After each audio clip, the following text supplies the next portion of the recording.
बीडच्या डॉक्टर संपदा मुंडे यांच्या आत्महत्येनंतर उठलेल्या आरोपांमुळे माढाच्या माजी खासदार रणजितसिंह नाईक निंबाळकर आणि त्यांच्या सहकाऱ्यांभोवती कणा फुटलाय।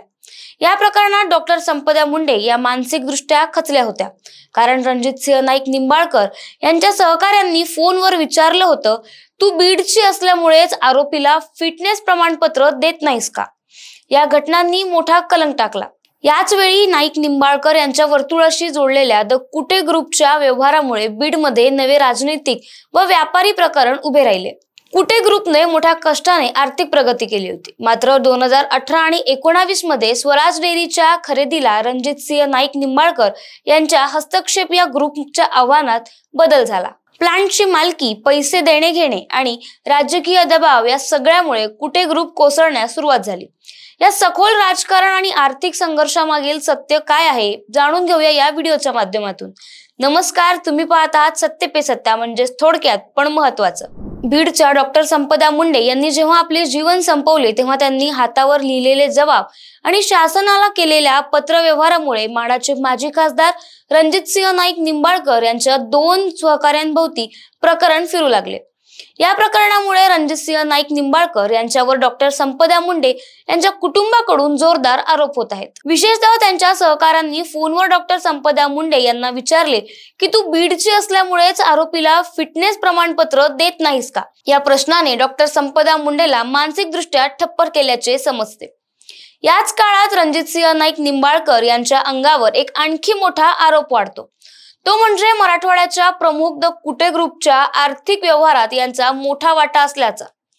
कुटे ग्रुप आणि निंबाळकरांच्या वर्तुळातील व्यवहाराचा तपशील आणि त्यानंतर या ग्रुपच्या कोसळण्याचा संपूर्ण प्रवास आता सार्वजनिक चर्चेत आलाय।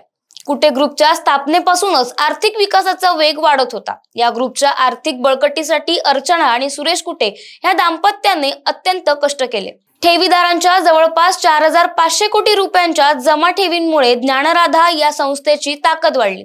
दूध, दुग्धजन्य उत्पादनापासून गुड मॉर्निंग ब्रँडसह पनीर, बटर, चीज सारख्या वस्तू उत्पादन केल्या। यासाठी मोठ्या अभिनेत्रींना ब्रँड अँबॅसेडर सुद्धा बनवण्यात आले होते।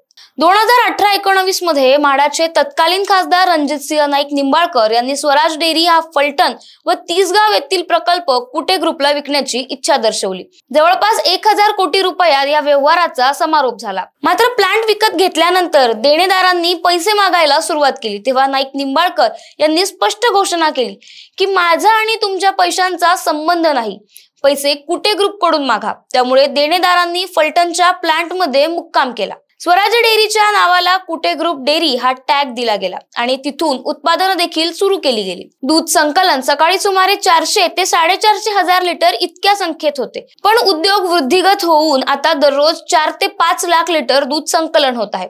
विविध दुग्धजन्य वस्तूंमुळे गुड मॉर्निंग ब्रँडचा बाजारात मोठा ठसा उमटला होता। तथापि नाईक निंबाळकर यांचे देणेदार या ग्रुपच्या कार्यालयाजवळ येऊ लागले आणि धमक्या देत असताना ग्रुपमधील काही कर्मचाऱ्यांनी सांगितले की पोस्टिंग सारख्या निर्णयात नाईक निंबाळकरांचा मोठा हात आहे। स्थानिकांची नाराजी होऊ नये म्हणून दबाव म्हणूनही वापर करण्यात आला। सुरेश कुटे यांनी दूध उत्पादक आणि सप्लायर्सना 400 कोटी रुपयांचे देणे दिले, जे खरेदीच्या वेळी नव्हते।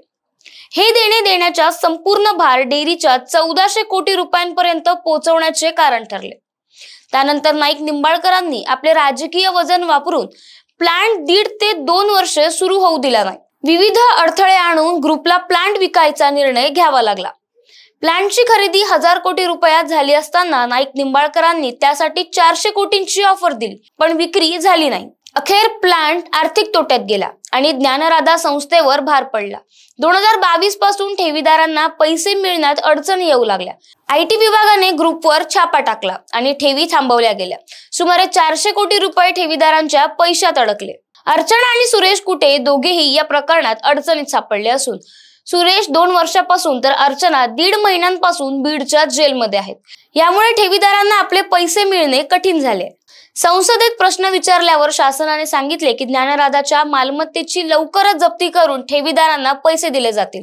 मात्र बीडमध्ये चर्चा आहे की नाईक निंबाळकर आणि केंद्रीय गृहमंत्री अमित शहा यांचे राजकीय संबंध मजबूत असून प्रकरणाची चौकशी पारदर्शक व्हावी, जनतेला न्याय मिळावा आणि व्यवसायाचे पुनर्निर्माण व्हावे अशी इच्छा सर्वांना आहे। या आर्थिक आणि राजकीय घडामोडींनी बीड आणि संपूर्ण मराठवाडा सामाजिक, आर्थिक आणि राजकीय दृष्ट्या गंभीर परिणामांना सामोरे जाऊ लागलाय। या प्रकरणाचा पुढील विकास आणि निकाल काय होतो ते पाहणं गरजेचं असेल। तुम्हाला या बाबतीत काय वाटते आम्हाला कमेंट करून नक्कीच कळवा आणि अशाच महत्त्वपूर्ण व्हिडिओसाठी पाहत राहा सत्य पे सत्ता, म्हणजे थोडक्यात पण महत्त्वाचं। या ॲलर्जीचा फार त्रास होतो। रोजची सर्दी, शिंका, डोळ्यांची जळजळ, नाकातून पाणी, काहीतरी उपाय सांगा हो। डॉक्टर चाटेज होमिओपॅथी क्लिनिक, लगेच भेट, उपचार सुरू कर, महिन्याभरात फरक पडेल। अच्छा, सत्य। संपर्क 9595727107